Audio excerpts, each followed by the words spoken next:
My childhood memories are what almost dictates every single part of my art, because I am constantly tapping into my childhood. I am trying to see what I saw when I was a child and feel what I was a child, and I'm trying to recreate those emotions, and I am hopefully seeing what I did as a child through adult eyes and turning it into a painting. Hi, I'm Bob Barker. I'm here at Castle Fine Art Studios, and I'm answering a myriad of questions that have been sent to me for a long time, because I haven't been in front of a camera for a long time. So I thought I would now try to answer some of those questions.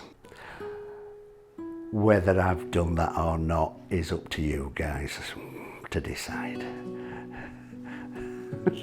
I've been inspired by lots of artists throughout the years. I can almost say that I take inspiration from any artist that I see. I love to look at how things are done, and you like to work out how things are actually created, going way back to the Renaissance, right the way up to modern contemporary artists. But there's one particular guy who is a Yorkshire lad, same as I am, and he's from Leeds, which is where I'm from, but that's got nothing to do with it. I just liked his work. It's a guy called John Atkinson Grimshaw, and he was known as the painter of moonlight.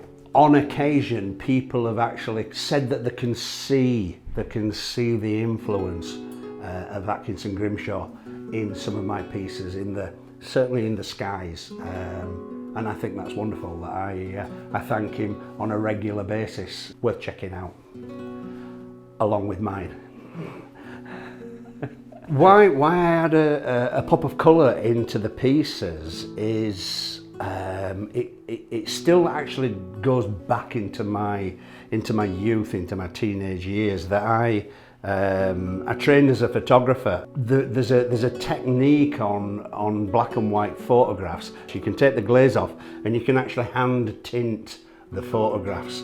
And I don't know whether anybody's actually seen hand tinted photographs, but they've got a certain quality about them, with just this, because it's a black and white photograph, with just this very subtle touch of colour into it. That's what I used to do from the darkroom and then onto the prints and actually do it.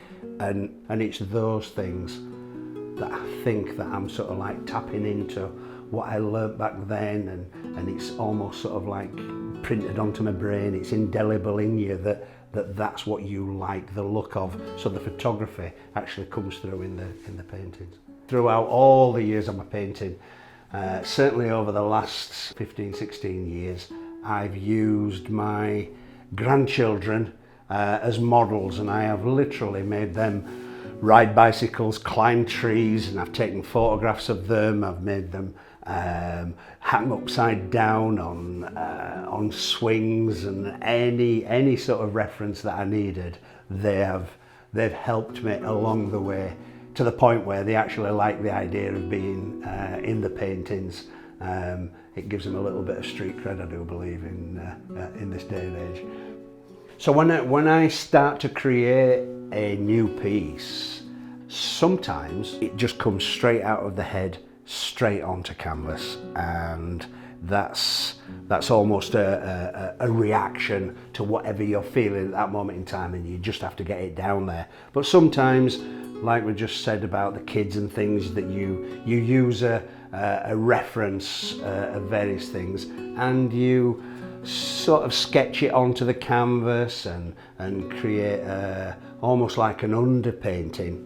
And throughout the years, that's actually started to happen more and more, that I create a more elaborate underpainting, because when I put the colour onto it and start to put the paint onto the canvas, I put it on in very almost thin, transparent layers, and allow the underpainting to shine through.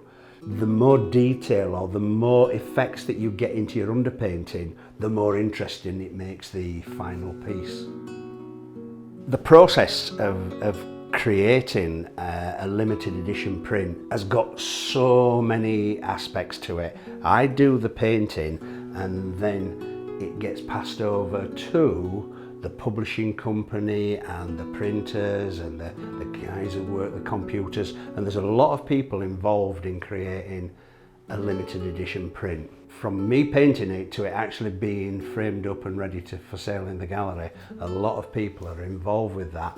I as an artist, my creative side is the painting side of it, and Washington Green as publishers and Castle Fine Art as the galleries, they are experts in creating these limited edition prints, and although we work together to create these pieces, I effectively bow to their knowledge of being able to do it, and we get the quality at the end of it between us.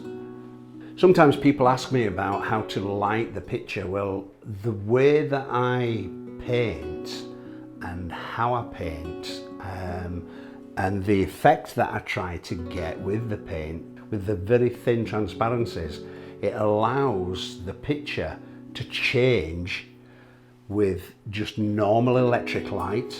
Will bring out all the warmth within the picture, and then during the day when the electric lights aren't on or your overhead lights aren't on and it's ambient light coming from your windows, which tends to be more of a blue light, then it brings the cooler parts of the picture out. So therefore, as the light changes throughout the day, so the picture changes, and you will start to see different things in the picture at different times of the day depending on the lighting that's on them. So you don't need any special lighting, because I actually paint the piece just to sit in everybody's house in the lighting that everybody has in their house. So even though the north inspires my paintings, and that's effectively what it's all about, I am reliably informed by so many people that from the length and breadth of the country, people can apply what they see in my paintings to their part of town, regardless of where it is. That's going from Scotland all the way down through the north into the Midlands and down into London.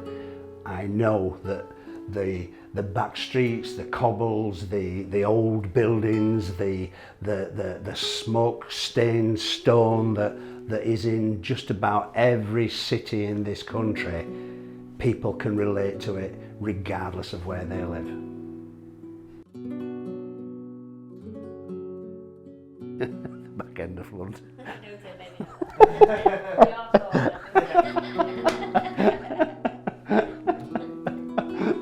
Oh dear. All right.